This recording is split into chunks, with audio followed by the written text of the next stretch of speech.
আসসালামু আলাইকুম এভরিওয়ান, আশা করি সকলে ভালো আছেন। আজকে দেখা হলো আবার নতুন করে।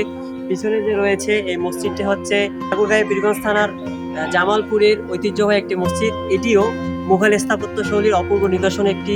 আমরা যদি দেখাই ওইদিকে, ওইটা হচ্ছে জমিদার বাড়ি, আর এটা হচ্ছে জমিদার বাড়ি মসজিদ। অনেক পুরনো মসজিদ এবং কারুকাজ এত সুন্দর। চলেন ভিতরে এবং বাইরে উভয় জায়গায় দেখে আসি।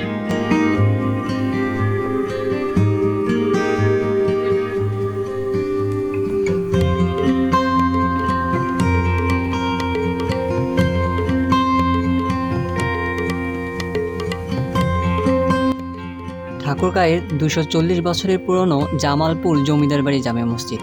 এটিও মুঘল স্থাপত্য শৈলীর অপূর্ব নিদর্শন একটি,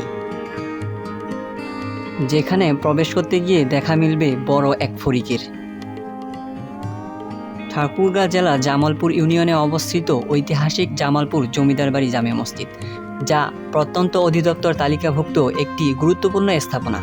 মসজিদটি তার স্থাপত্য শৈলী ও ইতিহাসের কারণে স্থানীয় ও পর্যটকদের কাছে অত্যন্ত আকর্ষণীয়। আসুন জেনে আসা যাক মসজিদটির নির্মাণ ইতিহাস। মসজিদটির নির্মাণ শুরু হয় ১৭৮০ সালে, যখন জমিদার আব্দুল হালিম চৌধুরী ভারতের এলাহাবাদ থেকে মিস্ত্রি এনে এর ভিত্তি প্রস্তুতের স্থাপনা করেন। তবে তার মৃত্যুর পর নির্মাণ কাজের দায়িত্ব নেন তার পুত্র রওশন আলী চৌধুরী এবং পরে জামাল উদ্দিন চৌধুরী। অবশেষে ১৮০১ সালে ননু মোহাম্মদ চৌধুরী তত্ত্বাবধানে মসজিদটির নির্মাণ সম্পন্ন হয়। মসজিদটির নির্মাণে প্রায় ২১ বছর সময় লেগেছিল এবং এতে ৪ পুরুষের অবদান রয়েছে। মসজিদটির স্থাপত্য শৈলী অত্যন্ত দৃষ্টিনন্দন ও মনোমুগ্ধকর। এতে বড় আকৃতির ৩টি গম্বুজ রয়েছে, যেগুলোর শীর্ষদেশের কাজ পাথর কাজ করা হয়েছে। মসজিদটির ছাদে ২৪টি মিনার রয়েছে। প্রতিটি মিনারের উচ্চতা প্রায় ৩৫ ফুট এবং প্রতিটিতে নকশা করা হয়েছে। এত সংখ্যক মিনার সচরাচর কোনো মসজিদেই দেখা যায় না, যা মসজিদটির বিশেষ বৈশিষ্ট্য বলে বলা হয়েছে। মসজিদটি মূলত ৪টি অংশে বিভক্ত: মূল কক্ষ, ছাদসহ বারান্দা, ছাদবিহীন বারান্দা এবং মূল দরজা।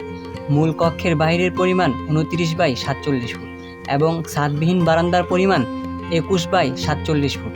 মসজিদটির ভিতরের দরজা, বারান্দা এবং বাহিরের দেওয়ালে প্রচুর লতাপাতা ও ফুলের দৃশ্য নকশা রয়েছে। মসজিদটি মূলত চুন, শূকর, পোড়ামাটি ইত্যাদি দিয়ে তৈরি।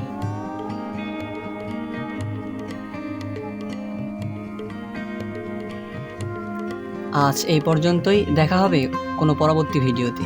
ভালো থাকবেন, সুস্থ থাকবেন। খোদা হাফেজ। আসসালামু আলাইকুম।